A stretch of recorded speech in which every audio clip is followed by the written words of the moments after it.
ایک چھوٹے سے گاؤں میں مولانا صاحب اپنی مسجد میں صبح صبح قرآن کی تعلیم دے رہے تھے۔ ان کے پاس ایک نوجوان آیا جو بہت ہی پریشان اور تھکا ہارا لگ رہا تھا۔ نوجوان نے مولانا صاحب سے کہا، مولانا صاحب، میری زندگی میں سکون نہیں ہے۔ میں دن رات محنت کرتا ہوں لیکن نہ کامیابی ملتی ہے نہ ہی دل کو سکون۔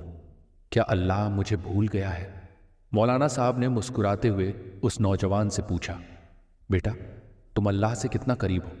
کیا تم اپنی زندگی کے ہر لمحے میں اس کی یاد کو شامل کرتے ہو؟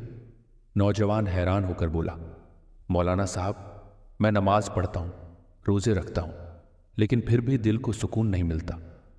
مولانا صاحب نے ایک لمحہ سوچا اور پھر ایک قصہ سنایا۔ انہوں نے کہا، ایک دفعہ ایک مرغی اپنے چھوٹے بچوں کے ساتھ بہتر چارہ ڈھونڈنے کے لیے نکلتی تھی۔ ایک دن ایک طوفان آیا اور آسمان سے بڑے بڑے اولے گرنے لگے۔ وہ اولے مرغی کے بچوں پر گرنے والے تھے، مگر مرغی نے فوراً اپنے پنکھ پھیلائے اور اپنے سارے بچوں کو اپنی چھاؤں میں چھپا لیا۔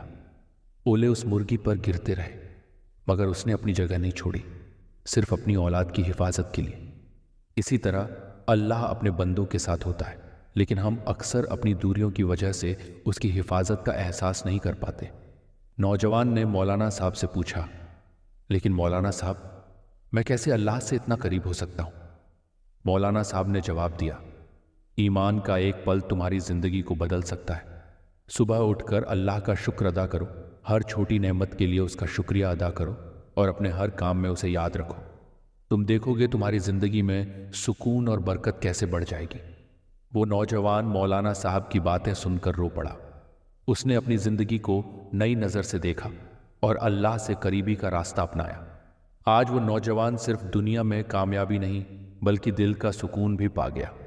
اگر آپ کو یہ کہانی پسند آئی ہو تو اس ویڈیو کو لائک کریں، اپنے دوستوں کے ساتھ شیئر کریں